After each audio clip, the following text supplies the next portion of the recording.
School കണ്ടുപിടിച്ചത് ആരാണെന്ന് അറിയാമോ? ആരാണ്? ഹോറസ് മാൻ. ആരാണ്? ഹോറസ് മാനാണ് സ്കൂള് കണ്ടുപിടിച്ചത് കേട്ടോ. വീട്ടിലിരുന്ന് പഠിച്ചാൽ പോലെ സ്കൂളിലൊക്കെ പോയി പഠിക്കണം എന്നൊരു ആശയം കൊണ്ടുവന്നത് ഹോറസ് മാനാണ്. അതുപോലെ ഹോംവർക്ക് കൊണ്ടുവന്നത് ആരാണ്? ഹോംവർക്ക് കണ്ടുപിടിച്ചത് ആരാണെന്ന് അറിയാമോ? ഹോംവർക്ക് കണ്ടുപിടിച്ചത് ആരാണ്? റോബർട്ട് നെവിൽസ് ആണ്. ആരാണ്?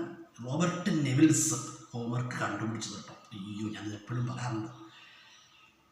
ഹോംവർക്ക് എന്ന് പറഞ്ഞാൽ നമ്മുടെയൊക്കെ ഒരു പേടി സ്വപ്നം. എൻ്റെയൊക്കെ കുട്ടിക്കാലത്ത് സ്കൂളിൽ പഠിച്ച ഒരു പേടി സ്വപ്നമായിരുന്നു ഹോംവർക്ക്. ക്ലാസ് ടീച്ചറായിരുന്ന ഞാൻ അമ്മയുടെ ക്ലാസ്സിലെങ്ങാനും ഹോംവർക്ക് ചെയ്യാതെ ചെന്ന് കഴിഞ്ഞാൽ അയ്യോ. പിന്നെയെന്ന് പറഞ്ഞാൽ തൃശ്ശൂർ പൂരത്തിന് പടക്കം പൊട്ടുന്നതിനേക്കാൾ ശബ്ദത്തിൽ അമ്മയുടെ കയ്യിൽ നിന്ന് ഹോംവർക്ക് ചെയ്യാത്തവർക്ക് ക്ലാസ്സിലന്ന് ചന്തിക്കിട്ട് നല്ല ചൂടൊക്കെ ഷായി കിട്ടുമായിരുന്നു കേട്ടോ. അങ്ങനെ അമ്മയുടെ കയ്യിൽ നിന്നൊക്കെ